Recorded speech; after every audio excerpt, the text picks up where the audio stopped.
ஆண்டவராகிய இயேசு கிறிஸ்துவின் கிருபையும் சமாதானமும் உங்கள் அனைவரோடும் கூட என்றென்றைக்கும் இருப்பதாக. தலைப்பு: நான் உன்னை விட்டு விலகுவதும் இல்லை, உன்னை கைவிடுவதும் இல்லை. நாம் நீதியாய் வாழும் பொழுது, நேர்மையாய் வாழும்போது அதற்குரிய பலன் உடனே கிடைக்காமல் இருக்கலாம். அதற்கு அங்கீகாரம் கிடைக்காமல் இருக்கலாம். நாம் நீதியை கைவிடாமல் நிரந்தரமாய் நாம் எப்பொழுதும் இருக்க வேண்டும். நம் நிலையில் மாற்றம் வரக்கூடாது.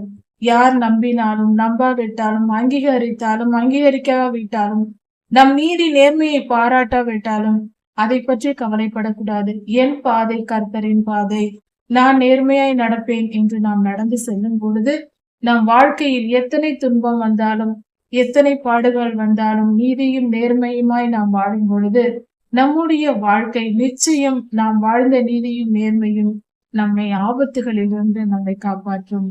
நீதி நம்மை பாதுகாக்கும்.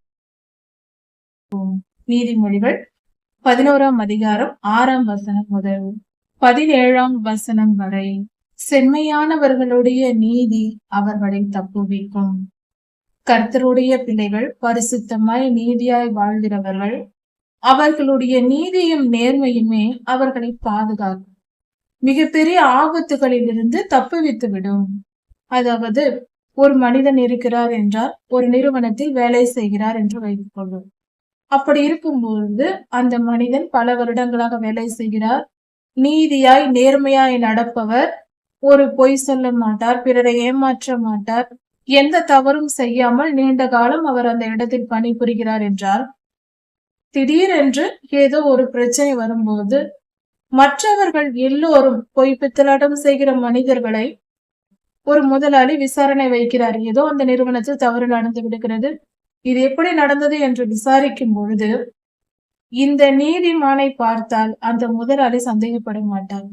ஏனென்றால் இத்தனை காலம் நீதியும் நேர்மையுமாய் நம்மிடத்தில் வாழ்கிற மனிதன், இந்த மனிதன் எந்த சூழ்நிலையிலேயும் தவறு செய்ய மாட்டார் என்று அந்த மனிதன் மேல் குற்றம் சுமத்தாமல், அந்த மனிதன் நீதியுள்ளவன், அவன் தவறு செய்திருக்க மாட்டான் என்று அந்த மனிதனுடைய தீமை அவருக்கு வராமல், மற்றவர்களுக்கு வரும் தீமைகள் இந்த மனிதனுக்கு வராமல் காப்பாற்றப்படுவான். ஏனென்றால் அந்த மனிதனுடைய நீதி அவனை காப்பாற்றுகிறது. இதுதான் கர்த்தர் சொல்லுகிறது. நாம் நீதியாய் வாழும் பொழுது, நேர்மையாய் வாழும்போது அதற்குரிய பலன் உடனே கிடைக்காமல் இருக்கலாம். அதற்கு அங்கீகாரம் கிடைக்காமல் இருக்கலாம். நாம் நீதியாய் வாழ்கிறோம், நேர்மையாய் இருக்கிறோம், ஆனாலும் நம்மை யாரும் நம்பவில்லை, நம்மை ஏமாற்றுக்காரர் என்று நினைக்கிறார்கள் என்று நினைத்தால் அது கொஞ்ச காலம் நிலைத்திருக்காது. நாம் நீதியை கைவிடாமல் நிரந்தரமாய் நாம் எப்பொழுதும் இருக்க வேண்டும்.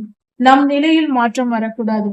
யார் நம்பினாலும் நம்பாவிட்டாலும் அங்கீகரித்தாலும் அங்கீகரிக்காவிட்டாலும் நம் நீதி நேர்மையை பாராட்டாவிட்டாலும் அதை பற்றி கவலைப்படக்கூடாது. என் பாதை கர்த்தரின் பாதை, நான் நேர்மையாய் நடப்பேன் என்று நாம் நடந்து செல்லும் பொழுது நம் வாழ்க்கையில் எத்தனை துன்பம் வந்தாலும் எத்தனை பாடுகள் வந்தாலும் நீதியும் நேர்மையுமாய் நாம் வாழும் பொழுது நம்முடைய வாழ்க்கை நிச்சயம் நாம் வாழ்ந்த நீதியும் நேர்மையும் நம்மை ஆபத்துகளிலிருந்து நம்மை காப்பாற்றும். நீதி நம்மை பாதுகாக்கும். துரோகிகளோ தங்கள் தீவினையில் பிடிபடுவார்கள். துரோகம் செய்கிறவர்கள்,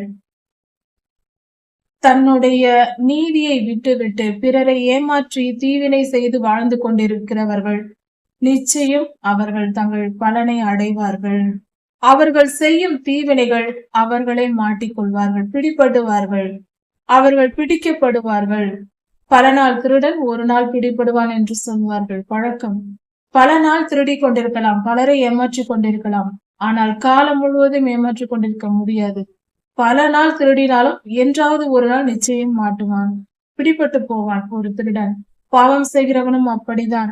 தினந்தோறும் நல்லவன் போல வேஷம் போட்டு தெரியலாம், எல்லா பாவத்தையும் செய்துவிட்டு. ஆனால் நிச்சயம் ஒரு நாள் அவன் பிடிபடுவான். ஏனென்றால் அவன் மனமே அவனை காட்டி கொடுக்கும். அவன் அதிக பாவம் செய்து கர்ப்பம் வரும், அதன் பின்பு நம்ம யாரும் கண்டுகொள்ள மாட்டார்கள் என்ற தைரியத்திலேயே அவன் தவறு செய்து கொண்டிருப்பான். நிச்சயம் மாட்டி விடுவான், பிடிபடுவான் துன்மார்க்கன். அவன் தீவினை அவனுக்கே காட்டி கொடுக்கும். தீவினை என்றால் பாவமான காரியங்கள், அநியாயம், அக்கிரமம், துன்மார்க்கம் போன்ற செயல்கள். துன்மார்க்கன் மரிக்கும் போது அவன் நம்பிக்கை அழிந்து போகும். துன்மார்க்கன் நம்பிக்கொண்டிருப்பான், பல காரியங்களை நம்பிக்கொண்டிருப்பான். ஆனால் அவன் மரிக்கும் போது அவன் நம்பிக்கை அவனோட அழிந்து போகிறது. அது மீண்டும் அவனை காப்பாற்ற முடியாது. எந்த ஒரு காரியமா இருந்தாலும் ஒரு துன்மார்க்கன், தவறு செய்கிறவன், பாவம் செய்கிறவன், நான் இதை சாதிப்பேன், அதை சாதிப்பேன், நான் அதை செய்தேன், இதை செய்தேன் என்று சொன்னால், துன்மார்க்கமாய் வாழ்ந்து நான் அவ்வளவு அதிகமான ஐஸ்வர்யத்தை சேர்த்து வைத்திருக்கிறேன் என்று சொன்னால், அவனுடைய மரண நாள் அதை அவனுக்கு ஞாபகப்படுத்தும். அவன் ஐஸ்வர்யம் அவனோடு கூட போகும். அவன் அதை எடுத்துக்கொண்டு போக முடியாது. அவன் விட்டு விட்டுதான் போக போகிறான். அவன் எதையும் சுமந்து கொண்டு போவதில்லை. அவன் நம்பிக்கை அன்றோடு முடிந்து போகும். அது அவனுடையது என்று பின்பு யாரும் சொல்ல மாட்டார்கள். மரணம் அதற்கு முடிவாகும். அக்கிரமக்காரரின் அபேட்சை கெட்டு போகும். அக்கிரமக்காரர்கள் விரும்புவது, அவர்கள் எதையெல்லாம் எதிர்பார்க்கிறார்களோ அது கெட்டு போகும், நிறைவேறாது என்று கர்த்தர் சொல்லுகிறார். கர்த்தருடைய வார்த்தை நமக்கு சொல்கிறது. அதாவது அவர்களுடைய விருப்பங்கள் நிறைவேறாமல் போகும், ஏமாற்றப்படைவார்கள். அநியாயமும் அக்கிரமமும் செய்து எந்த இன்பத்தையும் அடைந்துவிட முடியாது, நிரந்தரமான நல்ல காரியங்கள் எதையும் பெற்றுவிட முடியாது என்பதே இந்த வசனங்களின் பொருளாயிருக்கிறது. நீதிமான் இக்கட்டில் நின்று விடுவிக்கப்படுவான். ஒரு நீதிமான் இருக்கிறார்.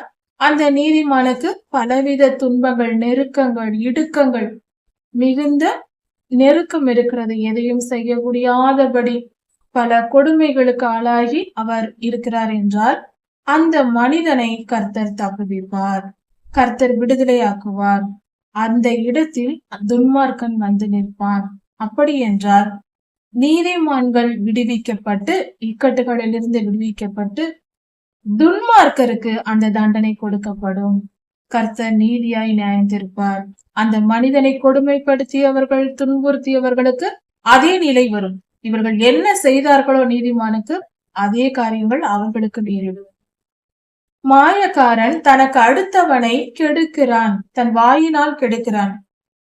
பேசியே மாய்மாலம் பண்ணுகிறவர்கள். மாயக்காரன் என்றால் பொய் பேசுவது, நடிப்பது. நிஜ வாழ்க்கையில், சினிமாவில், நாடகத்தில் நடிப்பது தவறு என்று சொல்லவில்லை. நிஜ வாழ்க்கையில் நடிக்கிறவர்களாய் இருக்கிறார்கள், துன்மார்க்கராய் இருக்கிறார்கள். நிஜ வாழ்க்கையில் நடிப்பார்கள்.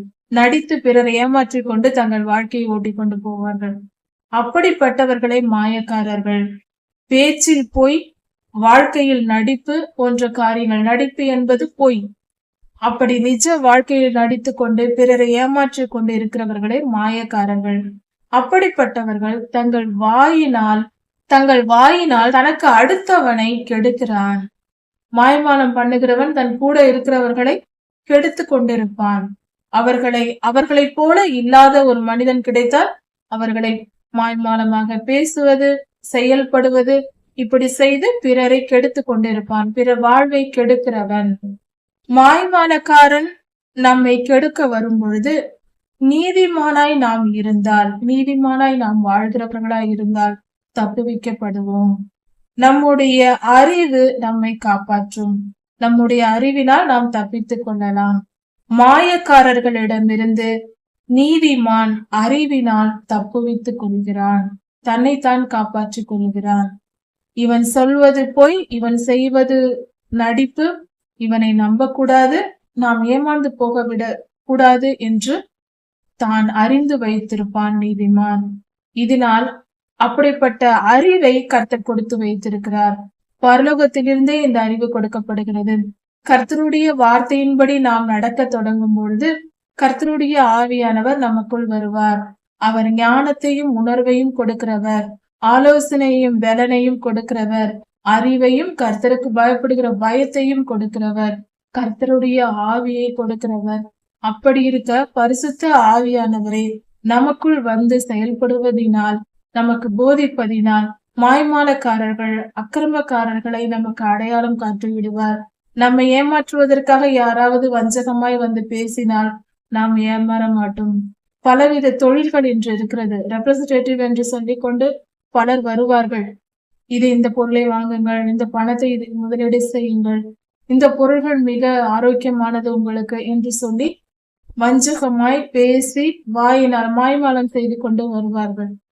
நேர்மையானவர்களும் உண்டு, தவறானவர்களும் உண்டு. இந்த தொழிலில் இப்படிப்பட்ட காரியங்களில் வருகிறவர்கள் உண்மையாய் இருக்கிறவர்களை காண்பது அரிது. அதிகமான ஏமாற்று காரியங்கள் இருக்கும், அல்லது அதிக விலை உள்ள பொருட்களாக சிறிய விலை உள்ள பொருட்களை அதிக விலைக்கு விற்பார்கள். இப்படியெல்லாம் வஞ்சக பேச்சுகளினாலும் அவர்கள் செயல்படும் பொழுது பரிசுத்த ஆவியானவர் நம்மோடு இருப்பதினால் அவர் நமக்கு வெளிப்படுத்தி விடுவார் இது தேவையற்ற காரியம் என்று. அப்பொழுது நாம் அப்படிப்பட்ட வஞ்சகர்களிடமிருந்து நம்மை காப்பாற்றிக் கொள்ளலாம், நம் ஜீவனை காப்பாற்றிக் கொள்ளலாம், நம் பணம் பொருளாதாரம் எல்லாவற்றையும் காப்பாற்றிக் கொள்ளலாம். கர்த்தரே அதை நமக்கு வெளிப்படுத்துவார், எது சரி எது தவறு என்றும். இந்த காலத்திற்கு இது மிகவும் அவசியமா இருக்கிறது. எங்கு பார்த்தாலும் ஏமாற்று வேலைகள் அதிகமா இருக்கிறது. ஒரு 20 வருடங்களுக்கு முன்பாக இப்படி எல்லாம் இல்லை. இந்த காலத்தில் மிக மிக ஏமாற்று வேலைகள் அதிகமாய் நடக்கிறது. நீதிமான்கள் நன்றாய் இருந்தால் பட்டணம் களி கூறும். நீதிமான்கள் செழித்திருக்கும் பொழுது அவர்கள் நன்மையான கிரியைகளை செய்வார்கள். ஒரு சில நீதிமான்கள் இருந்தாலும் ஒரு பட்டணமே சந்தோஷமாய் இருக்கும். ஏனென்றால் அவர்கள் மிக உயர்ந்த பதவியில் இருக்கும் பொழுது நன்மையான கிரியைகளை நிறைவேற்றுவார்கள். அதனால் அந்த பட்டணமே சந்தோஷப்படும். நீதிமான்கள் நன்றாய் இருக்க வேண்டும். அவர்கள் நன்றாய் இருந்தால், அவர்கள் திருப்தியாய் சந்தோஷமாய் இருந்தால் அந்த பட்டணமே களி கூறும். இது அந்த நீதிமான்களின் நிமித்தம் அந்த பட்டணத்தையே கர்த்தர் ஆசீர்வதிப்பார். அதனாலும் அவர்கள் நற்கிரியைகளை செய்வதினாலும் அந்த பட்டணமே சந்தோஷமாய் இருக்கும். துன்மார்க்கர் அழிந்தால் கெம்பீரம் உண்டாகும். துன்மார்க்கர் ஒரு பட்டணத்தில் இருந்தால் அவர்கள் தீமை செய்து கொண்டே இருப்பார்கள். எங்கு பார்த்தாலும் அதிகமான தீமைகள் நிறைவேறும். கொலை, கொள்ளை, வழிப்பறை, ஏமாற்று வேலைகள், இப்படிப்பட்ட காரியங்கள் நடந்து கொண்டே இருக்கும். அதனால் எல்லோருக்கும் துன்பம் நடக்கும், துன்பமே இருக்கும். ஆனால் அப்படிப்பட்ட மனிதன் துன்மார்க்கன் அழிந்து போனால் எங்கும் சமாதானம் உண்டாகும், கெம்பீரம் உண்டாகும். எல்லோரும் சொல்லிக் கொள்வார்கள், அப்பா இவன் எவ்வளவு தொல்லைக்காரன், இவன் இறந்தான், இவன் ஒழிந்தான், இனி நிம்மதியா இருக்கலாம் என்று சந்தோஷப்படுவார்கள். கம்பீரமாய் நிமிர்ந்து நிற்பார்கள். அத்தனை காலம் அவனால் ஒடுக்கப்பட்டவர்கள் நிமிர்ந்து கம்பீரமாய் வாழ்வார்கள். செம்மையானவர்களுடைய ஆசீர்வாதத்தினால் பட்டணம் நிலை பெற்றோங்கும். கர்த்தருடைய வழிகளில் நடக்கிற நீதிமான்கள், கர்த்தருடைய பிள்ளைகள் ஆசீர்வதிக்கும் பொழுது அந்த ஆசீர்வாதத்தின் நிமித்தம் அந்த பட்டணம் செழித்து ஓங்கும். அந்த பட்டணம் வளரும், நன்றாக செழிப்பான பட்டணமாய் மாறும். பணம், பொருள், எல்லா தொழிலும் நல்லபடியாக நடக்கும், செழிப்பு உண்டாகும், பணம் அதிக வருமானம் உண்டாகும். ஜனங்கள் எல்லோரும் நன்றாக வாழ்வார்கள், திருப்தியாய் பூசிப்பார்கள், சந்தோஷமாய் இருப்பார்கள். அசம்பாவிதங்கள் நடக்காது. நீதிமான்களுடைய ஆசீர்வாதத்தினால் அங்கு நல்ல காரியங்கள் நடக்கும். துன்மார்க்கருடைய வாயினால் அது இடிந்து விழும். துன்மார்க்கர் இருக்கிறார்கள் என்றால் அவர்களுடைய வார்த்தைகளினால் அது இடிக்கப்பட்டு போகும். அவர்கள் தீமையை செய்வார்கள், தீமையை செய்ய ஜனங்களை தூண்டுவார்கள், சண்டை மூட்டி விடுவார்கள். ஒரு இடத்தில் இருக்கிற ஒரு பட்டணத்தின் மக்களை இப்படி பலவிதமான சண்டை மூட்டி விடுவது, இந்த ஜாதி அந்த ஜாதி, இந்த ஊர் அந்த ஊர், இப்படி பலவிதமான காரியங்களை வைத்து விட்டு விடாதீர்கள், அவர்களை சண்டை போடுங்கள் என்று தூண்டிவிட்டு பட்டணத்தையே அழித்து விடுவார்கள். துன்மார்க்கரின் செயல் பிரிவினையை உண்டாக்குவது, பிரித்து அவர்களை நாசம் பண்ணுவது, பிரிவினை உண்டாக்குவது, அழிப்பது போன்ற காரியங்கள் துன்மார்க்கருடைய செயலாயிருக்கிறது. துன்மார்க்கர் இருந்தால் இப்படிதான் பேசி அந்த இடத்தை அழிப்பார்கள். மதிக்கெட்டவன் பிறனை அவமதிக்கிறான். அறிவில்லாத ஒரு மனிதன் பிறரை அவமானமாய் பேசுவான், அவமதிப்பான், மரியாதை கொடுக்க மாட்டான். அறிவுள்ளவன் எவனும், எந்த ஒரு மனிதன் அறிவுள்ளவனாய் இருந்தால் பிறரை மதிக்க தெரியும். பிறரை மதிக்கிறவனே அறிவுள்ளவன். அறிவு என்பது வேண்டும். பிறரும் நம்மை போல மனிதர்கள், அவர்களைப் போல நாமும் மனிதர்தான் என்ற உணர்வு இருக்கிறவர்கள் புத்திசாலிகள், அறிவுள்ளவர்கள். அறிவுள்ளவர்கள் எப்பொழுதும் பிறரை மதித்து நடக்க கற்றுக்கொள்ள வேண்டும்.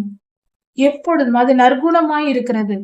பிறருக்கு மரியாதை கொடுக்க வேண்டும். யாராய் இருந்தாலும், தெரிந்தவர்கள் தெரியாதவர்கள் யாராய் இருந்தாலும் பிறரை மதிக்க கற்றுக்கொள்வது நல்லது. பிறரை மதிப்பவனே அறிவுள்ளவன். பேச்சிலும் செயலிலும் நாம் மரியாதை கொடுக்க வேண்டும். அவமானமாய் பேசக்கூடாது, தூஷிக்க கூடாது. புத்திமானாய் இருப்பவன் தன் நாவை அடக்கி வைக்கிறான். புத்திசாலிகள் அதிகம் பேச மாட்டார்கள். அதிகம் பேசுகிறவர்கள் புத்திசாலிகள் அல்ல. தன் நாவை அடக்க பழக வேண்டும். ஒரு வார்த்தை, 2 வார்த்தை, எது தேவையோ தேவைக்கு மட்டும் பேச வேண்டும். அவர்களே புத்திசாலிகள். புத்திமானோ அவன் தன் வாயை அடக்கி கொண்டிருக்கிறான். தன் வாயை அடக்கி கொண்டிருக்கிறவனே புத்திசாலி. புறங்கூறி திரிகிறவன் ரகசியத்தை வெளிப்படுத்துகிறான். புறங்கூறுதல், ஒருவரை பற்றி தவறாக சொல்லுதல், இவன் இப்படி செய்கிறான், அவன் அப்படி செய்கிறான் என்று ஒருவரை பற்றி ஒருவர் சொல்லுவது என்பது புறங்கூறுதல். அடுத்தவரை பற்றின தவறான காரியங்களை, கருத்துக்களை சொல்வது. அவன் கெட்டவன், அவன் இந்த தீமை செய்கிறான், இவன் கெட்டவன், இவன் இப்படி நடக்கிறான் என்று சொல்வது புறங்கூறுதல். அப்படி செய்கிறவர்கள் ரகசியத்தை வெளிப்படுத்துகிறார்கள். எந்த ரகசியமாய் இருந்தாலும் வெளிப்பட்டு விடும். அப்படிப்பட்டவர்கள் தங்கள் வாயை அடக்க தெரியாதவர்கள். ஆவியில் உண்மையுள்ளவனோ காரியத்தை அடக்குகிறான். உண்மையானவன், நீதி நேர்மையோடு வாழ்கிற மனிதன் காரியத்தை அடக்கி வைக்கிறார். எதையும் வெளியில் சொல்லாமல் மூடி வைப்பது. தவறே நடந்திருந்தாலும் அதை போய் சொல்லக்கூடாது பிறரிடத்தில். எந்த தவறையும் எந்த பாவத்தையும் பிறரிடத்தில் போய் சொல்லி பகிரங்கப்படுத்தக்கூடாது. அது பாவம், அது தவறு என்று வேதம் சொல்லுகிறது. அதுதான் புறங்கூறுதல். அவன் தீமை செய்தான், அதை தான் நான் அடுத்தவரிடம் போய் சொன்னேன் என்று சொல்லக்கூடாது. ரகசியத்தை வெளிப்படுத்தக் கூடாது. பாவ காரியங்களை சொல்லக்கூடாது. அதனால் தீமைதான் விளையும். ஆவியில் உண்மை உள்ளவனோ காரியத்தை அடக்கி வைக்கிறான். எந்த தீமையும் நேரிடாமல் காரியத்தை அடக்கி வைக்கிறது. அதிகமாய் பேசாமல் இருப்பவர்கள் வாய்மூடி இருக்க வேண்டும். நீதிமான்கள். ஆலோசனைக்காரர் இல்லாத இடத்தில் ஜனங்கள் விழுந்து போவார்கள். எந்த ஒரு காரியமாய் இருந்தாலும் ஆலோசனைக்காரர்கள் வேண்டும். ஆலோசனைக்காரர் இல்லாத இடத்தில் ஜனங்கள் விழுந்து போவார்கள். ஒரு ராஜா இருக்கிறார் என்றால் அவர் எடுக்கும் முடிவுகளுக்கு ஆலோசனை சொல்ல மந்திரிகள் இருக்க வேண்டும், பெரியவர்கள் இருக்க வேண்டும். இதை இப்படி செய்யலாம், இது நன்மை வரும், இந்த தீமை வரும் என்று ஒவ்வொருவருக்கும் ஒவ்வொரு விதமான கருத்துக்கள் இருக்கும். எல்லா கருத்துக்களையும் கேட்டுதான் அந்த ராஜா முடிவு செய்ய வேண்டும். அப்படி ஆலோசனைக்காரர் பலர் இருக்கும் பொழுது அந்த இடத்தில் நன்மை உண்டாகும். எதையும் ஆலோசிக்காமல் ஒரு ராஜா தானே தான் எடுத்த முடிவை எடுத்தால், ஆலோசனைக்காரர் இல்லாமல் தனக்குத்தானே முடிவு எடுத்தால் அது ஆபத்து. ஜனங்கள் விழுந்து போவார்கள். அந்த ஜனங்களுக்கு ஆபத்து நேரிடும். அந்நியருக்காக பிணைப்படக்கூடாது. பிணைப்படுதலை வெறுக்கிறவன் சுகமாய் இருப்பான். அந்நியருக்காக பிணைப்படுதல் என்றால் என்ன? அடுத்தவர்களுக்கு, இப்பொழுது யாராவது ஒருவர் கடன் வாங்குகிறார்கள் என்று வைத்துக் கொள்ளலாம். ஒருவர் நம்மிடத்தில் கடன் கேட்கிறார்கள். நம்மால் அதை கொடுக்க முடியவில்லை என்றால் நாம் சாதாரணமாக என்ன சொல்வோம்? என் நண்பனிடம் சொல்கிறேன், போய் வாங்கிக்கொள், நான் சொல்லுகிறேன், நீ வாங்கிக்கொள் என்று சொல்வோம். அப்படி நாம் சொல்கிறோம் அல்லவா? அதுதான் பிணைப்படுதல். இப்படி ஒரு நண்பனாக இருக்கலாம் அல்லது ஒரு பேங்காக இருக்கலாம். பேங்கில் நாம் பணம் பெற்றுக்கொள்ள நம்முடைய நண்பர்களுக்கோ நமக்கு தெரிந்தவர்களுக்கோ உதவி செய்ய வேண்டும் என்று செக்யூரிட்டி சைன் போடுவோம். அப்படி நாம் கையெழுத்து போடும்போது இவர்களுக்காக நான் பிணைப்படுகிறேன், அவர்கள் அந்த பணத்தை கட்டாவிட்டால் நான் அதை கட்டுகிறேன் என்று சொல்லிதான் நாம் கையெழுத்து போடுகிறோம். இப்படி செய்வது தவறு என்று வேதம் சொல்லுகிறது. நம்மால் முடிந்தால் அவர்களுக்கு உதவி செய்ய வேண்டும், இல்லை என்றால் விட்டுவிட வேண்டும். அடுத்தவர்களுக்காக நாம் பிணைப்படக்கூடாது. இதனால் என்ன நடக்கும் என்றால், ஒருவேளை பணம் வாங்கியவன் அந்த வங்கிக்கு பணம் கட்டவில்லை என்றால் நாம் அதை கட்ட வேண்டிய நிலை வரும். பணம் வாங்காத நாம் கட்ட வேண்டிய நிலை வரும். அப்படி என்றால் நமக்கு நஷ்டம் உண்டாகும். அதனால் இப்படிப்பட்ட பிணைப்படுதலை வெறுக்க வேண்டும், ஒப்புக்கொள்ளக்கூடாது. யாருக்காகவும் எப்பொழுதும் பிணைப்படக்கூடாது. மனிதன் என்பவன் மாறக்கூடிய மனமுடையவன். யாராயிருந்தாலும் எப்பொழுதும் எப்படி வேண்டுமென்றாலும் மாறலாம். அதனால் பிணைப்படுதலை நாம் ஏற்றுக்கொள்ளக் கூடாது. நம்மால் முடிந்த உதவியை செய்யலாம், முடியாவிட்டால் என்னால் முடியவில்லை என்று சொல்லி ஒதுங்கி விட வேண்டும். பிணைப்படக்கூடாது என்று வேதம் சொல்லுகிறது. இப்படிப்பட்ட வேத வசனங்களின்படி நாம் வாழும்போது நாம் சுகமாய் இருக்கலாம். மிகப்பெரிய பிரச்சனைகளுக்குள்ளும் சிக்கலுக்குள்ளும் மாட்டிக்கொள்ளாமல் நாம் நிம்மதியாய் இருக்க முடியும், சுகமாய் வாழ முடியும். சுகமாய் நிம்மதியாய் வாழும் வழிகளை கர்த்தர் நமக்கு வேதத்தில் சொல்லி இருக்கிறார். இந்த வழிகளை பின்பற்றினால் நமக்கு துன்பம் வராது. இப்படி தன் சக்திக்கு மீறி அதிகமாய் பிணைப்பட்டு பிறருக்காக பிணைப்பட்டு பல லட்சங்கள் பணத்தை வாங்கி கொடுத்து விட்டு அவர்கள் ஏமாற்றி விட்டார்கள் என்றால் நாம் சொத்து முழுவதையும் விற்றாலும் அந்த கடனை அடைக்க முடியாது. கடைசியில் நாம் கடங்காரனாகி உட்கார்ந்திருக்க வேண்டும். கொடுத்தவர் ஒருவர், வாங்கியவர் ஒருவர். கடைசியில் நாம் கடனாளியாய் நிற்கதியாய் நிற்க வேண்டிய நிலை வரும். இப்படிப்பட்ட பிணைப்படுதலை ஈடுபடாதே என்று கர்த்தர் சொல்கிறார். இதுதான் வேத வசனம். நம்மை காப்பாற்றும், நமக்கு சுகத்தை தரும். இந்த வசனத்தை கற்றவர்கள் இப்படிப்பட்ட தீமைக்கு நான் செய்ய மாட்டேன் என்று பிணைப்படுதல் யாராவது வந்து கேட்டாலும் நான் அதை செய்ய மாட்டேன் அப்பா என்று சொல்லி விலகி கொண்டால் அது நமக்கு பாதுகாப்பா இருக்கும். நாம் நிம்மதியுடன் வாழ முடியும்.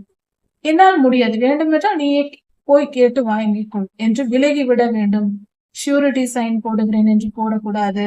எதற்கும் நாம் உத்தரவாதம் கொடுக்க முடியாது. எந்த மனிதனுக்கும் நாளை நாம் இருப்போமோ இல்லையோ என்று நமக்கே தெரியாது. உத்தரவாதம் இல்லை. அப்படி இருக்க பிறரை நம்பி எப்படி நாம் உத்தரவாதம் கொடுக்க முடியும்? நம்முடைய சிந்தனையே நாம் இன்று இருக்கும் மனநிலை நாளை இருக்காது. இன்று நமக்கு பிடித்த காரியங்கள் நாளை பிடிக்காமல் போகலாம். அப்படி இருக்க ஒரு மனிதனுக்காக நாம் பிணைப்படுவது தவறான காரியம். இன்று வரை நீதிமானாய் இருக்கிறவன் நாளை துன்மார்க்கன் மாற மாட்டான் என்று எதை வைத்து நாம் உத்தரவாதம் கொடுக்க முடியும்? அதனால் ஏமாற்றப்படாமல் நாம் தப்பித்துக் கொள்ள கர்த்தர் காட்டும் வழி அந்நியருக்காக பிணைப்படாதே என்று சொல்லுகிறார். இதை கற்றுக்கொண்டால் மிகப்பெரிய ஆபத்தில் இருந்தும் நாம் தப்பித்துக் கொள்ளலாம். நல்லொழுக்கமுள்ள ஸ்திரீ மானத்தை காப்பாள். நல்ல ஒழுக்கமான ஒரு குடும்ப பெண் தன் குடும்பத்தின் மானத்தை காப்பாற்றுவாள். தன் குடும்பத்திற்கு எந்தவித அவமானமும் கெட்ட பெயரும் ஏற்படாதபடிக்கு பாதுகாத்து நடப்பாள். ஒரு நல்ல ஒரு ஸ்திரீ ஒரு நல்ல குணசாலியான கர்த்தருடைய மகளா இருக்கும் பொழுது அப்படிப்பட்ட ஒரு பெண் தன் குடும்பத்தை பாதுகாப்பாள். எந்தவித அவமானமும் கெட்ட பெயரும் ஏற்படாமல் நற்பெயர் உண்டாக்கும்படி அதை பாதுகாத்து வழிநடத்துவாள். தன் குடும்பமாயிருந்தாலும் சரி, மற்றவர்களாயிருந்தாலும் சரி, மானத்தை காப்பாற்றுவாள்.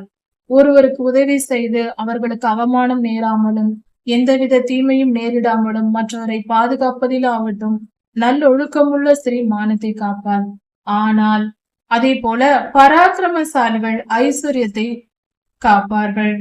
நல்லொழுக்கமுள்ள ஸ்திரீ மானத்தை காப்பாள். ஒரு ஸ்திரீ மானத்தை காப்பாற்றுவாள்.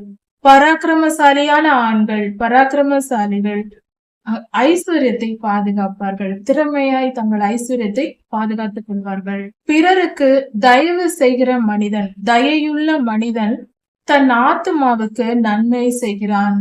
பிறருக்கு தயவு காட்டுகிற மனிதன் பிறர் உதவி என்று கேட்கும் பொழுது அவர்களுக்கு உதவி செய்து தயவு காட்டுகிறவன் தன் ஆத்துமாவுக்கு நன்மை செய்து கொள்கிறான். தனக்கு ஒரு சூழ்நிலை, நெருக்கடியான நிலை வரும் பொழுது நாம் பிறருக்கு காட்டிய தயவு நிமித்தம் அந்த தயவுள்ள குணம் நம் ஆத்மாவில் இருக்கும் போது அந்த ஆத்மாவுக்கு கர்த்தர் தயவு காட்டுவார். வேத வசனம் சொல்லுகிறது, தயவுள்ளவருக்கு அவர் தயவுள்ளவராக தோன்றுவார் என்று. ஒரு மனிதனுடைய ஆத்மாவில், ஒரு மனிதனுடைய மனம் என்றால் ஆத்மா, அந்த மனதில் தயையுள்ள குணம் இருக்கிறது.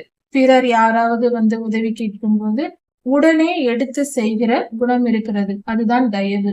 அப்படி செய்கிற, உதவி செய்கிற மனம் உள்ள ஒரு மனிதன் இருக்கிறான் என்றால் அந்த மனிதனுக்கு கர்த்தர் உதவி என்று நாம் போய் கேட்கும் பொழுது, நமக்கு அந்த குணம் இருந்தால் நாம் கர்த்தரிடம் போய் உதவி கேட்கும் பொழுது, அப்பா எனக்கு இந்த பிரச்சனை இருக்கிறது, எனக்கு உதவி செய்யுங்கள், எனக்கு பண உதவி தேவை, எனக்கு நோய் இருக்கிறது, குணமாக்கும் என்று நாம் தயவோடு கேட்கும் பொழுது கர்த்தர் நமக்கு அந்த உதவியை செய்வார். இவள் பிறருக்கு தயவு செய்கிறாள். பிறருக்கு தயவு செய்கிற இவளுக்கு நானும் தயவு செய்வேன் என்று கர்த்தர் செய்வார். இதுவே கர்த்தருடைய குணமாய் இருக்கிறது. தயவுள்ளவருக்கு அவர் தயவுள்ளவராக தோன்றுவார் என்று வேதவசனம் சொல்லுகிறது. அதனால் தயவு செய்கிற மனமுடைய மனிதன் தனக்குத்தானே நன்மை செய்து கொள்கிறான். அந்த ஆத்மாவுக்கு நன்மை செய்கிறான், தனக்குத்தானே நன்மை செய்கிறான். அப்படி என்றால் தயவுடையவர்களாக நாம் இருப்பது நமக்கு தயவை பெற்று தரும். என்றும் நாம் பாதுகாக்கப்படுவோம். என்றும் நம்முடைய வேண்டுதல்கள், நம்முடைய ஜெபங்கள் கர்த்தருடைய சன்னதியில் கேட்கப்படும். நமக்கு கர்த்தர் பதில் தருவார். நாம் பிறருக்கு செய்கிறவர்களாக, உதவி செய்கிறவர்களாக இருக்க வேண்டும். எப்பொழுதும் உதவி செய்கிற குணம் நம்மிடத்தில் இருக்க வேண்டும். கடூரனோ தன் உடலை அலைக்கழிக்கிறான், தன் சரீரத்தை தனக்குத்தானே கெடுத்து போடுகிறான். கடூரன் என்றால் கொடுமையுள்ள குணமுடையவன். பிறருக்கு தீமை செய்வது, கொடுமைப்படுத்துவது, எவ்வளவு இறக்கப்படும்படி கேட்டாலும் இறங்க மாட்டான். ஒருத்தருக்கு தயவு செய்கிற குணமே இருக்காது. நீ துன்பப்படுகிறாய் என்றால் இன்னும் கொஞ்சம் உன்னை எப்படி துன்பப்படுத்தலாம் என்று யோசித்து செய்வான். அப்படிப்பட்ட கொடூர குணம் உடையவன் அவன்தான் கடூரன். அப்படிப்பட்ட மனமுடைய ஒரு மனிதன் தன்னை தானே, தன் சரீரத்தை அவனை கெடுத்துக் கொள்கிறான். அப்படி என்றால் அவனுக்கு ஆபத்து நேரிடும். அவனுக்கு வரும் ஆபத்தில் அவன் எவ்வளவுதான் விரும்பி கேட்டாலும் அவனுக்கு கர்த்தரிடத்திலிருந்து உதவி வராது. அவன் எப்படி கொடுமையாய் நடந்து பிறருக்கு தீமை செய்தானோ அதற்குரிய தண்டனையை அவன் அனுபவித்தே தீர வேண்டும். இது கர்த்தருடைய நீதியா இருக்கிறது. சிலர் இருக்கிறார்கள், சில மனிதர்கள் இருக்கிறார்கள், கர்த்தர் இரக்கமுள்ளவர் தான். ஆனால் ஒரு காரியம் தெரிந்து கொள்ள வேண்டும். அறியாமல் செய்கிற எந்த பாவத்தையும் கர்த்தர் மன்னிக்க தயவுடையவராய் இருக்கிறார். ஆனால் எவ்வளவுதான் சொன்னாலும், நன்றாக புரிந்தாலும் தெரிந்தே அக்கிரமம் செய்கிற மனிதர்கள் உண்டு. அதாவது சிலர் சொல்லுவார்கள், எனக்கு துன்பம் வந்தால் நான் கர்த்தரிடம் போய் எப்பொழுதும் ஜெபித்துக் கொண்டே இருந்து நன்மையை பெற்றுக் கொள்வேன். ஆனால் நான் நன்றாய் இருக்கும் பொழுது ஜெபிப்பதெல்லாம் எனக்கு வேலை இல்லை, நேரம் இருக்காது என்று சொல்வார். மனம் விட்டு இப்படியே பேசுகிறவர்கள் உண்டு. துன்பம் வந்தால்தான் கர்த்தரை தேட வேண்டும், மற்ற நேரத்தில் எதற்கு தேட வேண்டும் என்று நினைப்பார்கள். அப்படிப்பட்டவர்களே கொடூரமானவர்கள். கர்த்தருக்கு பிறருக்கும் இறங்க மாட்டார்கள். கர்த்தரிடத்தில் மட்டுமல்ல, ஏழைகளுக்கோ ஒரு நோயோடு இருக்கிறவர்களுக்கோ பரிதாபத்திற்குரிய நிலையில் இருக்கிறார்கள் என்றால் அவர்களுக்கு உதவி செய்ய மாட்டார்கள். அப்படிப்பட்ட மனிதர்களை அவர்கள் சரீரத்திற்கு அவர்களே தீங்கை வரவழைத்துக் கொள்கிறார்கள். கர்த்தர் அவர்களை நியாயத்திருப்பார். அவன் தன் உடலை அலைக்கழிக்கிறான் என்றால் தனக்குத்தானே தீமை வரவழைத்துக் கொள்கிறான். அந்த மனிதன் தன் சரீரத்திற்கு நோயும் துன்பத்தையும் வரவழைக்கிறான், கேட்டு பெற்றுக்கொள்வது போல கர்த்தரிடத்தில். இப்படிப்பட்ட மனிதனுடைய நிலை. அதனால் எப்பொழுதும் கர்த்தருக்கு பயந்து கீழ்ப்படிந்து கர்த்தரிடத்தில் அன்பு கூர்ந்து நம்மிடத்தில் உதவி கேட்பவர்களுக்கு செய்து பிறருக்கு தயவு காட்டி வாழ்வதே சிறந்த வாழ்வு. அப்படிப்பட்ட வாழ்வை கர்த்தருக்கு கீழ்ப்படிதலோடு பரிசுத்தமாய் வாழும் வாழ்க்கையை, நீதிமானின் வாழ்க்கையை நாம் தேர்ந்தெடுப்போம். நீதிமானாய் வாழ்வோம். கர்த்தரிடத்தில் சகல ஐஸ்வர்யத்தையும் பெற்றுக்கொண்டு சமாதானமாய் வாழ்ந்து நித்திய ஜீவனை அடைவோம். நீதிமொழிகள் 11ஆம் அதிகாரம் 18ஆம் வசனம் முதல் 31ஆம் வசனம் வரை. துன்மார்க்கன் விருதா வேலையை செய்கிறான். விருதா வேலை என்று சொல்லும் பொழுது தேவையில்லாத காரியங்கள், வீணான காரியங்களை செய்கிறவன். துன்மார்க்கன் என்று சொல்லும் பொழுது கர்த்தருடைய வார்த்தைக்கு கீழ்ப்படியாமல், கர்த்தருடைய வசனத்தை கை கொள்ளாமல் பாவ வாழ்க்கையை தெரிந்து கொண்டு வாழ்கிறவர்களை துன்மார்க்கர். அப்படிப்பட்ட மனிதர்கள் விருதா வேலையை செய்கிறார்கள். தேவையில்லாத பலன் தராத வேலையை செய்கிறார்கள். தேவையற்ற காரியங்கள் அவைகளில் ஈடுபடுகிறார்கள். அப்படி என்றால் அவர்கள் செய்கிற செயல்கள் பலன் தராமல் போகும் என்று பொருளாகிறது.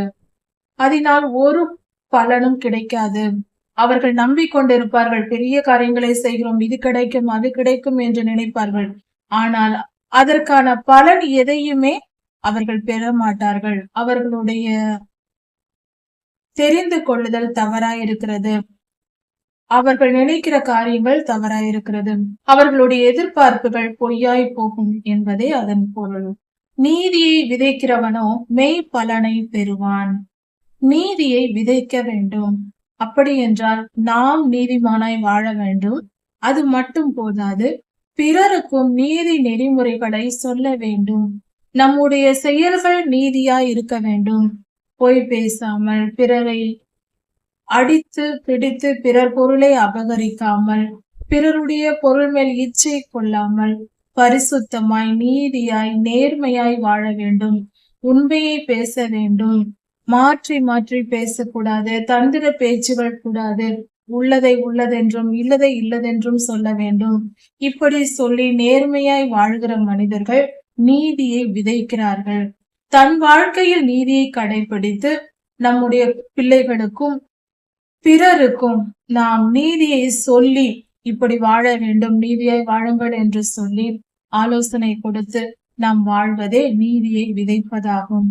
அப்படி நீதியை விதைக்கும் போது அதற்குரிய பலன் நிச்சயம் கிடைக்கும். நாம் நீதியை செய்து, நீதியை கடைபிடித்து, நீதியை பிறருக்கு உபதேசித்து, நீதி இந்த பூமியில் வளர்வதற்கு, அது ஒரு செடி போல முளைத்து வளர்ந்து மரமாக வருவதற்கு நாம் காரணமாய் இருந்தால் அது நிச்சயம் பலன் கொடுக்கும்.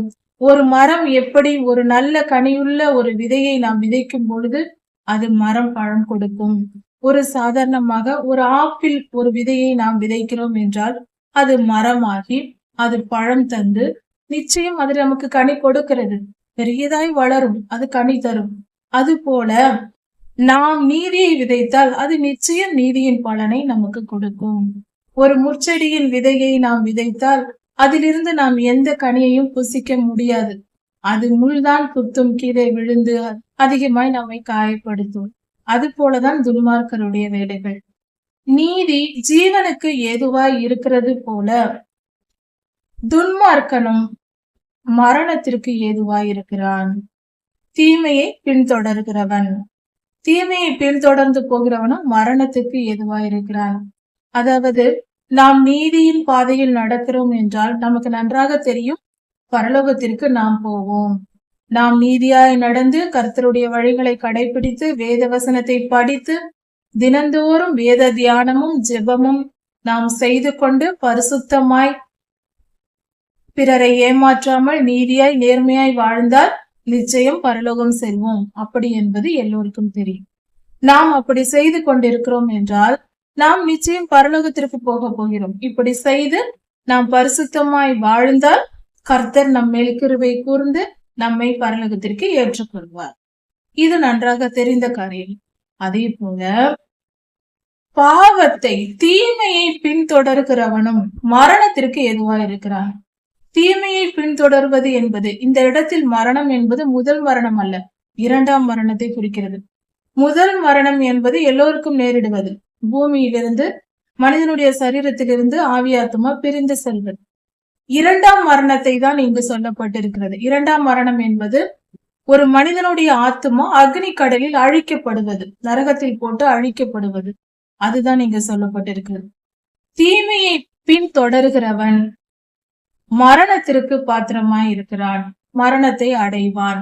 எப்படி நீதியாய் வாழ்ந்தால் பரலோகத்திற்கு செல்ல முடியுமோ அதே போல தீமையை பின்தொடர்கிறவனும் பரலோகத்திற்கு போக முடியாது, பாதாளத்திற்கு சென்றடைவான், நரகத்திற்கே போவான்.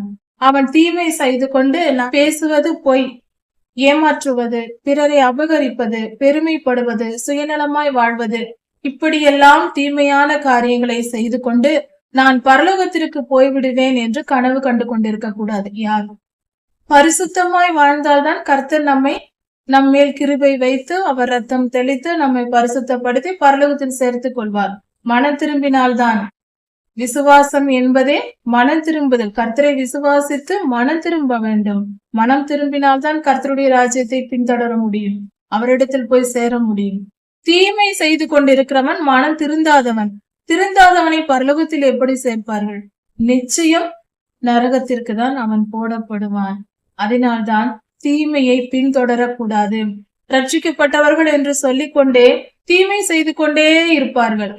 நான் பரலோகம் போய்விடுவேன் என்று சொல்லியும் கொள்வார்கள். எப்படி கனவு வருகிறது என்று தெரியவில்லை. தீமை செய்கிறவன் கண்டிப்பாக போக முடியாது. தீமைக்கும் பரலோகத்திற்கும் சம்பந்தம் இல்லை. பரிசுத்தமாய் வாழ்ந்தால்தான் நித்திய ஜீவனை அடைய முடியும். தீமையை விட்டு விடுவோம். கர்த்தருக்கு அருவருப்பானவர்கள். மாறுபடுகிற இருதயம்.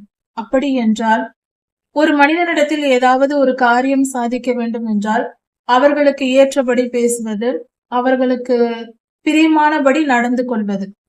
அதன் பின்பு வேறொரு மனிதரிடத்தில் ஏதாவது நமக்கு ஒரு காரியம் தேவை, அவர்கள் தயவு நமக்கு தேவை என்றால் அவர்களிடம் சென்று அவர்களுக்கு பிரியமாய் நடந்து கொள்வது.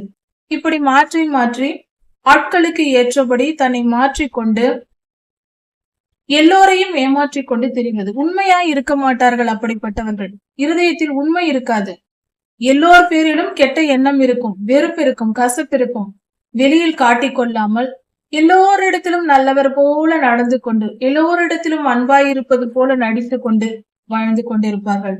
அப்படிப்பட்டவர்களே மாறுபாடான இருதயம் உடையவர்கள்.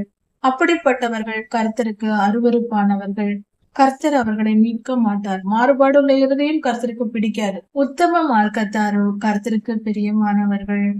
நாம் உத்தமமாய் நடக்கும் பொழுது, நீதியாய் நேர்மையாய் கர்த்தருக்கு பிரியமான வாழ்க்கையை நாம் வாழும் பொழுது, கர்த்தருக்கு பிரியமில்லாத காரியங்களை விட்டு நாம் விலகி வரும் பொழுது, என் பரம தகப்பனுக்கு பிடிக்காது, என் தெய்வத்துக்கு பிடிக்காது, என் அப்பாவுக்கு பிடிக்காத எந்த காரியத்தையும் நான் செய்ய மாட்டேன் என்று நாம் அவரிடத்தில் அன்பு வைத்து உத்தமமாய் நேர்மையாய் யோபு ஐயாவை போல நாம் நடந்து கொள்ளும் பொழுது கர்த்தர் நம்மை பிரியமாய் இருப்பார், நம்மேல் அன்பாய் இருப்பார், அவர் நம்மை நேசிப்பார். அவர் நேசத்தை பெறும் வழி இதுதான். உத்தமமாய் நீதியாய் நேர்மையாய் நடப்பது. அவருக்கு அன்புடையவர்களாய் நாம் மாறுகிறோம். கர்த்தருடைய அன்புக்கு ஏற்றவர்களாய் நாம் மாறுகிறோம். அப்பாவுக்கு அதான் பிடிக்கும். கையோட கை கோத்தாலும் துஷ்டன் தண்டனைக்கு தப்பான். அப்படி என்றால் ஒருவன் துஷ்டனா இருக்கிறான், மகா பெரிய பாவம் செய்கிறான், எப்பொழுதும் செய்து கொண்டே இருக்கிறான், அவன் திருந்தவில்லை. அப்படி இருந்து திருந்த நான் என் குணத்தை எல்லாம் விட்டு திருந்தலாம் மாட்டேன். ஆனால் நான் காணிக்கை கொடுக்கிறேன், அதிகமாய் காணிக்கை கொடுக்கிறேன், பல ஊழியங்களை தாங்குகிறேன், அதை அதிக பணத்தை வேண்டுமெனாலும் கொடுத்து விடலாம் என்று பணம் கொடுப்பது, மற்றபடி ஏதாவது நற்கிரியைகளை செய்து என் குணத்தை நான் மாற்றிக்கொள்ள மாட்டேன். ஆனால் நற்கிரியைகளை செய்வேன். நிறைய பணம் இருக்கிறது, அதை கொடுப்போம், ஊழியர்களுக்கு கொடுப்போம், ஏழைகளுக்கு உதவுவோம் என்று இப்படியெல்லாம் செய்து நான் பரலோகத்தை அடைந்து விடுவேன் என்று நினைத்தால் அது நடக்காது. கர்த்தரிடத்தில் அந்த வேலை என்றும் நடக்கவே நடக்காது. கையோடு கை கோர்த்தாலும் துஷ்டன் தண்டனைக்கு தப்பான். அவன் எண்ணத்தை கொடுத்தாலும் சரி, அவன் தண்டனையை அவன் சுமந்தே தீர வேண்டும். அவன் என்ன தவறு செய்தானோ அதற்குரிய தண்டனை அவனுக்கு கிடைக்கும். பணத்தால் அவன் பிறருக்கு உதவி செய்தால் கர்த்தரும் அவனுக்கு அதிக பணத்தை கொடுத்து சரிப்படுத்தி விடுவார். அவர் நீதி உள்ளவர், நீதியாய் அவனுக்கு அதிகமாய் கொடுப்பார். அவன் 1 கோடி கொடுத்து ஏழைகளுக்கு உதவினான் என்றால் கர்த்தர் அவனுக்கு 2 கோடியாக கூட கொடுப்பார். மேலும் மேலும் வருமானத்தை பெருக்கி விடுவார். அவன் துர்க்குணத்திற்கு, அவன் செய்த பாவத்திற்கு தண்டனை நிச்சயம் உண்டு. அதிலிருந்து தப்பிக்க முடியாது.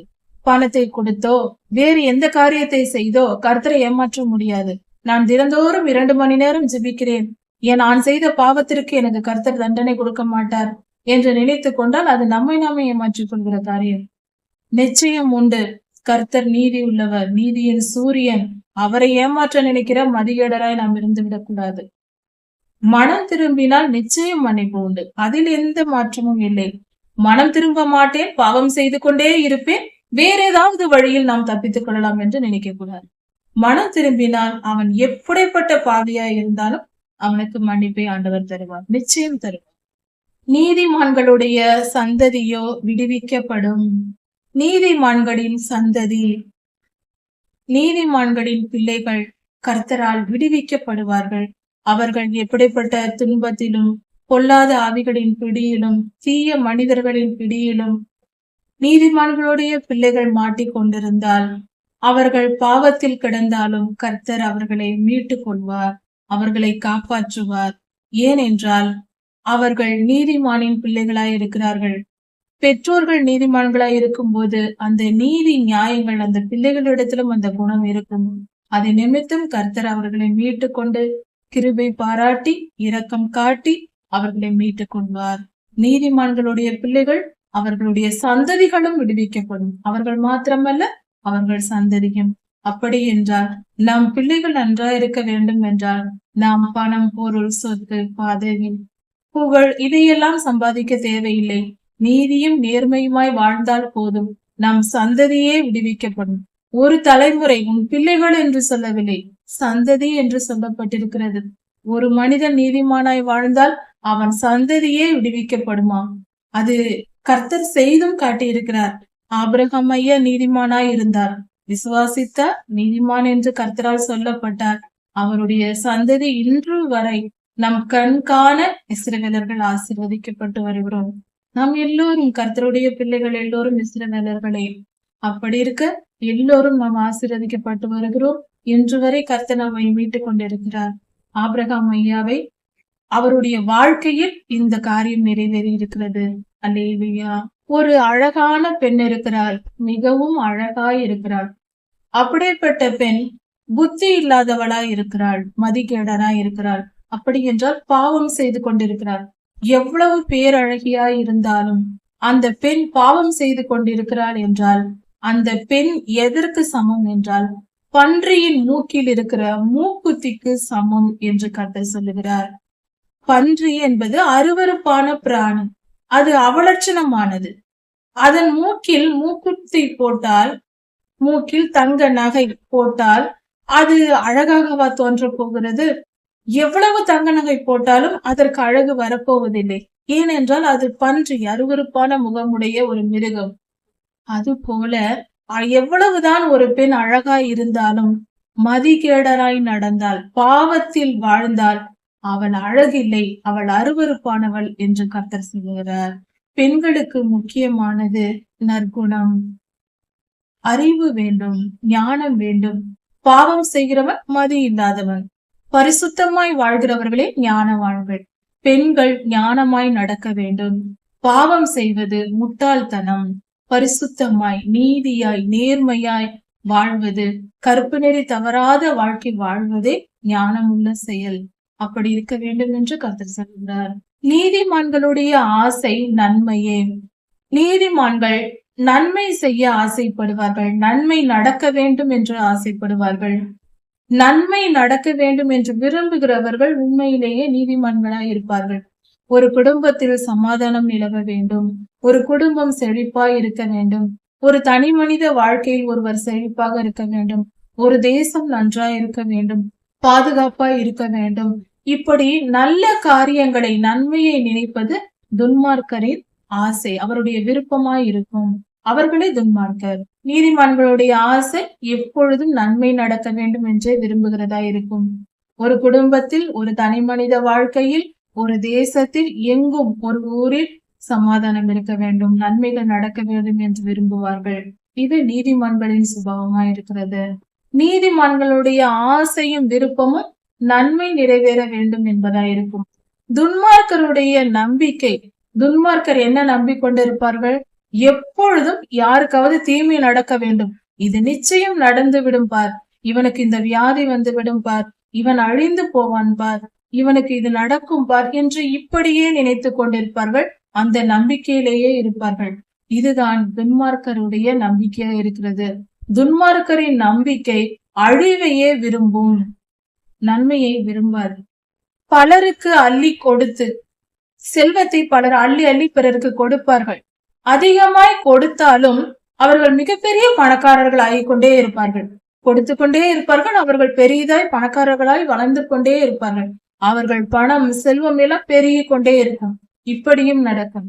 சிலர் பிசினித்தனம் பண்ணுவார்கள். சரியான ஒரு ரூபாய் பணத்தை கூட செலவு பண்ண மாட்டார்கள். அப்படி மிகவும் பிசினித்தனம் பண்ணுவார்கள். அப்படி இருந்தும் அவர்கள் வறுமையிலேயே இருப்பார்கள். எவ்வளவுதான் சிக்கனம், கஞ்சத்தனம் என்று இருந்தாலும் அவர்கள் வறுமையிலேயே வாழ்ந்து கொண்டிருப்பார்கள். அதனால் அவர்கள் அதிக பணம் சேர்த்து விட போவதில்லை. இதன் பொருள் என்னவென்றால், வாரி இறைப்பதினால் நாம் ஏழை ஆகிவிட மாட்டோம். பிசினித்தனம் பண்ணி பணக்காரனாகி விடவும் முடியாது. ஒரு மனிதன் ஐஸ்வர்யத்தோடு, செல்வத்தோடு வாழ வேண்டும் என்றால் அது கர்த்தரிடத்திலிருந்து வர வேண்டும். அதாவது நீதியின் பாதையில் நாம் நடக்கும்போது சகல செல்வங்களும் நமக்கு ஆண்டவர் தருவார். கர்த்தர் கொடுத்தால்தான் ஒரு மனிதன் பணக்காரனாக முடியும், நாம பணக்காரனாக முடியாது என்பதே இதன் பொருள்.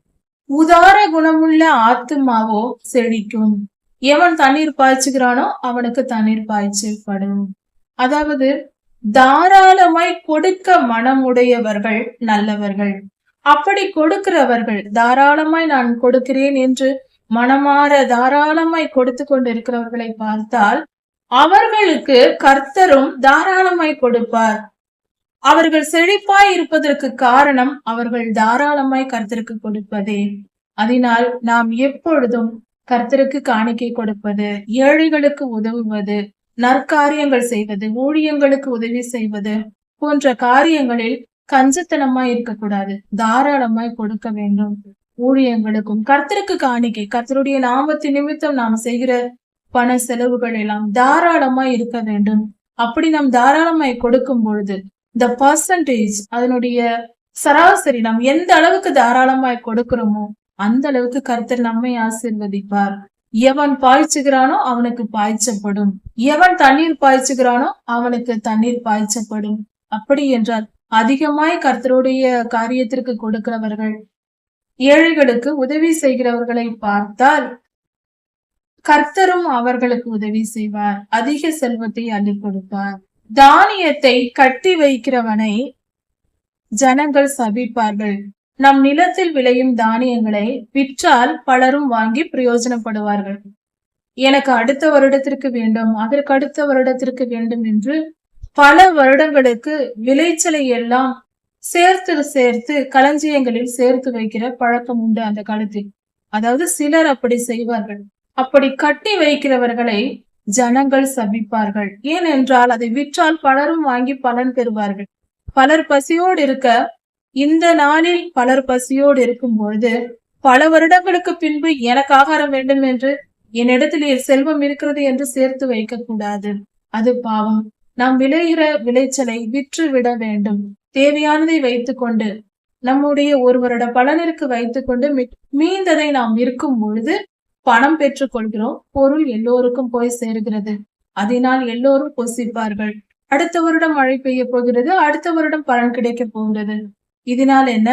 நாம் பெற்றுக்கொண்டேதான் இருக்க போகிறோம். அதனால் கர்த்தர் மேல் விசுவாசம் வைத்து அவநம்பிக்கையாய் இல்லாமல், எனக்கு எனக்கு என்று சுயநலமாய் இல்லாமல் எல்லோரும் புசிக்க நாம் விற்க வேண்டும். அப்படி சேர்த்து வைக்கிறவர்களை ஜனங்கள் சபிப்பார்கள். இவன் எல்லாவற்றையும் வைத்துக்கொண்டு வெளியிலே விடவில்லை, அதனால் எனக்கு ஆகாரம் இல்லையே என்று தவிப்பார்கள். விற்கிறவனுடைய தலையின் மேல் ஆசீர்வாதம் தங்கும். பணத்தை பெற்றுக்கொண்டு அந்த பொருட்களை விற்று விடுகிற ஒரு விவசாயி இருந்தால் அந்த மனிதனை ஆசீர்வதிப்பார், கர்த்தர் ஆசீர்வதிப்பார். ஆசீர்வாதம் தங்கி இருக்கும். எப்பொழுதும் குறைவில்லாமல் கர்த்தர் பாதுகாத்துக் கொள்வார். அவர்களை ஆசீர்வதித்து அழகு பார்ப்பார். நாம் பொருள்களை சேமித்து வைக்க கூடாது. அதிகமான உணவுப் பொருட்களை சேமித்து வைக்க கூடாது. பல வருடங்களுக்கு என்று சேர்த்து வைக்க கூடாது. விற்று விட வேண்டும். நம் விளைச்சல்கள், நம் நிலத்தில் விளைகிற விளைச்சலை விற்க வேண்டும் என்று கர்த்தர் சொல்லுகிறார். அது கர்த்தருக்கு பிரியமான செயல். நமக்கு தேவையானதை வைத்துக்கொண்டு மீதியை விற்றுவிட வேண்டும். நன்மையை ஜாக்கிரதையுடன் தேடுகிறவனுக்கு, ஒருவன் நன்மை செய்வதற்கு ஜாக்கிரதையாய் தேடுகிறான். இந்த காரியத்தில் எப்படி நன்மை செய்யலாம் என்று முயற்சி எடுப்பது. ஒரு நல்ல காரியங்கள் செய்வதற்கு, ஒரு நன்மை, ஒரு ஊருக்கு நன்மை செய்வதற்கு, ஒரு ரோடு போடுவதற்கு, பாதை ஏற்படுத்துவதற்கு, தண்ணீர் வசதி இல்லாத ஏழைகளுக்கு தண்ணீர் குடிநீர் வருவதற்கு ஏற்பாடு செய்வதற்கு, இப்படி நற்காரியங்கள் செய்வதற்கு, ஊராக இருக்கலாம், ஒரு குடும்பமாக இருக்கலாம், ஒரு தேசமாக இருக்கலாம், எங்கும் நன்மை செய்வதற்கு தேடி செய்கிறவர்கள், நன்மை நடக்க வேண்டும் என்று விரும்பி அதை தேடி செய்கிறவர்கள், அப்படி தேடி செய்கிறவர்களுக்கு கர்த்தர் தயை செய்வார், கர்த்தர் உதவி செய்வார். அவர்களுக்கு தேவையான உதவியை நிச்சயம் கர்த்தர் செய்வார். அவர்களுக்கு உதவி தேவை என்று சொல்லும் பொழுது கர்த்தரிடத்தில் செபிக்கும் போது உடனே அவர்களுக்கு நடக்கும். ஏனென்றால் அவர்கள் பிறருக்கு நன்மை செய்கிறவர்கள். நாம் பிறருக்கு நன்மை செய்தால் நமக்கு கர்த்தரிடத்தில் தயை கிடைக்கும். அவர் நமக்கு நன்மை செய்வார். நாம் கேட்காமலே செய்வார். தீமையை தேடுகிறவனுக்கோ தீமையே வரும். நாம் நன்மையை தேடினால் தயை கிடைக்கும். ஒருவேளை நாம் தீமை செய்யவே அலைகிறோம். யாருக்கு என்ன கெடுதல் செய்யலாம், யாரை காயப்படுத்தி வேடிக்கை பார்க்கலாம், எந்த குடும்பத்தில் சமாதானத்தை கெடுக்கலாம், தேசங்களுக்குள் எப்படி சண்டை மூட்டி விடலாம், அல்லது ஒரு வேலை ஸ்தலத்தில் நாம் வேலை செய்கிறோம் என்றால் அங்கு எப்படி யாருக்கு பிரச்சனை ஏற்படுத்தி விடலாம் என்று தீமை செய்யவே சிலர் அலைவார்கள். அப்படிப்பட்ட மனமுடையவர்களுக்கு தீமைதான் நடக்கும். அவர்களுக்கு வருவதும் தீமையாக தான் இருக்கும். தீமை செய்கிறவர்களுக்கு தீமையே நடக்கும். அவர்கள் வாழ்க்கையில் அதை தான் அவர்கள் பெறுவார்கள். நம் தோட்டத்தில் ஒரு ஆரஞ்சு மரம் வைக்கிறோம் என்றால் அது வளர்ந்து நமக்கு ஆரஞ்சு கனிகளை கொடுக்கும். நம் தோட்டத்தில் ஒரு முட்செடியை நட்டால் அது முல்லை தான் நமக்கு பலனாய் கொடுக்கும். நாம் எதை செய்கிறோமோ அதை தான் பெற்றுக்கொள்வோம். அதை புரிந்து கொண்டு நன்மை செய்ய பழகுவோம். தன் ஐஸ்வர்யத்தை நம்புகிறவன் விழுவான். நீதிமான்களோ துளிரை போல தழைப்பார்கள். தன்னுடைய ஐஸ்வர்யத்தை நம்புகிற மனிதன் இருப்பான். என் ஐஸ்வர்யம் என்னை காப்பாற்றும், எனக்கு புது பலன் தரும். நான் எந்த துன்பம் வந்தாலும் தப்பித்துக் கொள்வேன். எனக்கு எந்த நெருக்கடியான சூழ்நிலையோ துன்பமோ துயரமோ வராது. எனக்கு இவ்வளவு ஐஸ்வர்யம் இருக்கிறது, எனக்கு பணம் இருக்கிறது, எனக்கு சொத்து இருக்கிறது, எனக்கு அதிக எல்லா காரியங்களும் இருக்கிறது என்று தன்னுடைய ஐஸ்வர்யத்தை நம்புகிறவன் விழுந்து போவான். அவனுடைய வீழ்ச்சி அதிலேயே இருக்கிறது. அவன் விழுந்து போவான். அது அவனுடைய நம்பிக்கையா இருக்கக்கூடாது. ஐஸ்வர்யத்தினால் எல்லாவற்றையும் சாதித்து விட முடியாது. கொரோனா இதை நமக்கு காண்பித்திருக்கிறது. கொரோனா வந்தபோது எத்தனையோ மருத்துவர்கள், எத்தனை பெரிய பணக்காரர்கள், மிகப்பெரிய தொழில் அதிபர்கள் மற்றும் மிகப்பெரிய உயர்ந்த புகழ்பெற்ற மனிதர்கள், தேசம் கொண்டாடும் மனிதர்கள், இப்படிப்பட்டவர்கள் கூட இறந்திருக்கிறார்கள். அவர்கள் ஐஸ்வர்யம் அவர்களை காப்பாற்றவில்லை. நீதிமான்களோ துளிரை போல தழைப்பார்கள். கடைசி கால ஆபத்துகள் வரும் இந்த காலத்தில் நீதியாய் நாம் வாழ்ந்தால் துளிரை போல தழைத்திருப்போம். இயற்கை சீற்றங்கள் ஆகட்டும், புயல் காற்றாகட்டும், டொர்னடோ வரட்டும், அக்கினி வெயில் சுட்டெரிக்கட்டும், தீமைகள் வரட்டும், எந்தவித கொள்ளை நோய் வரட்டும், எது வந்தாலும் நாம் பயப்பட தேவையில்லை. நீதிமான் ஆபத்துக்கு பயப்படாமல் கர்த்தரிடத்தில் அமைதியா இருக்கலாம், அமைதலாய் நாம் இருக்கலாம். எதற்கும் பயப்பட தேவையில்லை. எந்த துன்பம் எது வந்தாலும், ஏனென்றால் இந்த பூமிக்கு இதெல்லாம் வரப்போகிற காலம் இது. கர்த்தர் நியாய தீர்ப்பை கொடுத்து கொண்டிருக்கிறார். அதனால் இப்படிப்பட்ட தீமைகள் வரும் பொழுது தப்பித்துக் கொள்வதற்கு ஒரே ஒரு வழி. அது என்னவென்றால் கர்த்தருடைய வழி. கர்த்தரின் வார்த்தையை கற்றுக்கொண்டு அந்த நீதி மார்க்கத்தை கற்றுக்கொண்டு அதன்படி நடப்பதே. நீதிமான்கள் துளிரை போல செழித்திருப்பார்கள். ஒரு செடியில் துளிர் எவ்வளவு செழிப்பாய் பச்சை பசேல் என்று இருக்கிறதோ அது போல இத்தனை துன்பங்களின் மத்தியிலும் நாம் துளிரை போல செழிப்பாய் இருக்கலாம். புரிந்து கொண்டு நடப்போம். நீதியின் பாதை நம்மை காப்பாற்றும். தன் வீட்டை கலைக்கிறவன் காற்றை சுதந்தரிப்பான். தன்னுடைய வீட்டை களைத்து போடக்கூடாது, குடும்பத்தை சிதறடிக்க கூடாது. அப்படி செய்தால் காற்றை தான் சுவாசித்துக் கொண்டிருக்க வேண்டும். மூடன் ஞானம் உள்ளவனுக்கு அடிமையாவான். அதாவது மூடத்தனமாய் வாழ்கிறவன் ஞானம் உள்ளவனுக்கு அடிமையாவான்.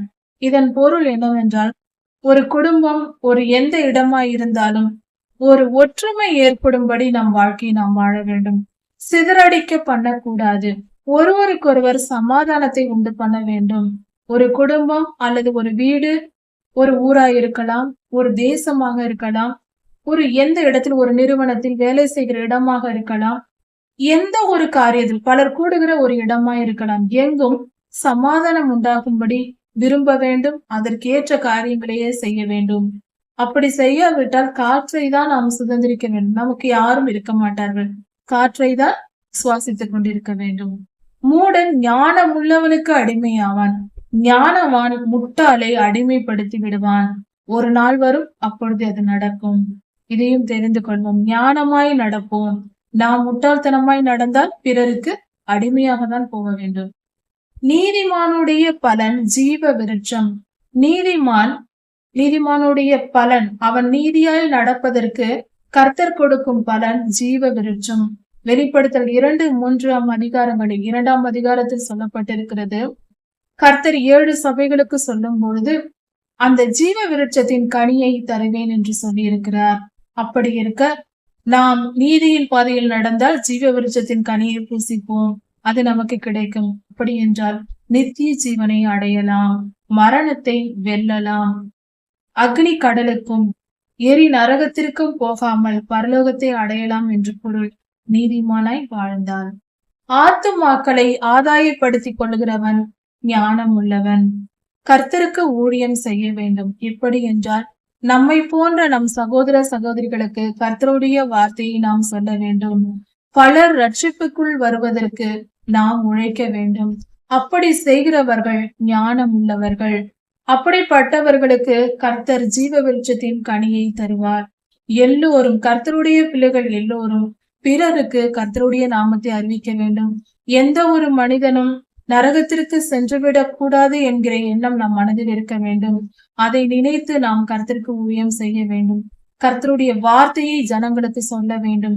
அவர்கள் ரட்சிக்கப்படுவதற்கு, ஆத்துமாக்களை ஆதாயப்படுத்திக் கொள்ள நாம் முயற்சி செய்ய வேண்டும். பரிசுத்த ஆவியானவர் வெற்றி தருவார். நாம் முயற்சி செய்வது நம்முடைய கடமை. அப்படி செய்கிறவர்களை ஞானவான்கள் என்று வேதம் சொல்லுகிறது. நீதிமானுக்கு பூமியில் சரி கட்டப்படுமே, பாவிக்கும் துன்மார்க்கனுக்கும் எத்தனை அதிகம். நீதிமானுக்கு, ஒரு மனிதன் நீதிமானாய் வாழ்ந்து கொண்டிருந்தால் அவன் கடந்த காலத்தில் செய்த பாவங்களுக்கும் அவன் செய்த தவறுகள் மீறுதல்கள் எல்லாவற்றிற்கும் இந்த பூமியிலேயே கர்த்தர் சரி கட்டி விடுவார். தண்டனை கொடுத்து நியாய தீர்ப்பை கொடுத்து விடுவார். அதனால்தான் பல ஊழியர்கள், கர்த்தருடைய பிள்ளைகள் நோயினாலும் பலவிதமான பாடுகளையும் அனுபவித்துக் கொண்டிருப்பார்கள். மற்றவர்கள் அதை பார்த்து அவர்களை தூஷிப்பார்கள். தவறு. அவர்கள் பாவி என்பதனால் அந்த கர்த்தருடைய பிள்ளைகள் அவஸ்தைப்படுவதில்லை. ஏற்கனவே செய்த பாவத்திற்கு தண்டனையாக, நியாய தீர்ப்பாக இந்த பூமியில் இருக்கும் பொழுதே அவர்கள் துன்பத்தை அடைந்து தீர வேண்டும். அவர்கள் சிறு வயதில் செய்த பாவங்களா இருக்கலாம், ரட்சிக்கப்படுவதற்கு முன்பு செய்தது போன்ற காரியங்கள் இருக்கிறது. அதற்கு பூமியிலேயே கர்த்தர் சரிகட்டி அவர்கள் மரணம் அடையும் நாளில் அவர்களை பரிசுத்தமாக்கி விடுவார். அவர்களிடத்தில் எந்த ஒரு குற்றக்குறையும் இல்லாமல் மறுரூபப்படுத்தி அப்படியே நித்திய ஜீவனுக்குள் ஏற்றுக்கொள்வார். அதனால் அவர்கள் துன்பத்தை அனுபவிப்பதினால் நரகத்துக்கு போய்விட மாட்டார்கள். ஏனென்றால் அவர்கள் மனம் திரும்பி விட்டார்கள். ஆனால் அவர்கள் செய்த தவறுக்கு ஒரு நியாய தீர்ப்பை நிச்சயம் கர்த்தர் தருவார். இது தாவீதையின் வாழ்க்கையில் நாம் பார்க்க முடியும். அவர் பத்சேபாள் இடத்தில் பாவம் செய்து உரியாவை கொன்றதினால் 4 பிள்ளைகளை அவர் பறி கொடுத்தார். கணக்கு முடிந்தது. தவறு செய்தார், தண்டனை அனுபவித்து முடித்தார், நீதிமானாய் மாறினார், முற்றிலும் நீதிமானாக்கப்பட்டார், கர்த்தரிடத்தில் எடுத்துக் கொள்ளப்பட்டார். இப்படி நீதிமானுக்கே இவ்வளவு சரிக்கு சரியாய் கர்த்தர் நியாயம் தீர்ப்பார் என்றால் துன்மார்க்கனுக்கும் பாவிக்கும் எப்படி நியாயம் தீர்ப்பார்? மகா பெரிய தண்டனையும் பாவமும் அதற்குரிய நியாய தீர்ப்பும் அனுபவிக்க வேண்டி வரும். அதனால் கர்த்தருக்கு பயந்திருப்போம். கர்த்தருக்கு பயப்படுதல் ஆயுசு நாட்களை பெருக பண்ணும். கர்த்தருக்கு பயந்து நாம் நீதியின் பாதையை தெரிந்தெடுப்போம். நிம்மதியாக சந்தோஷமாக இவ்வுலகத்தில் வாழ்வோம். நித்திய ஜீவனையும் அடைவோம். கர்த்தர் உங்களை ஆசீர்வதிப்பாராக. இதன் தொடர்ச்சியை அடுத்த செய்தியில் பார்க்கலாம். மாரநாதா.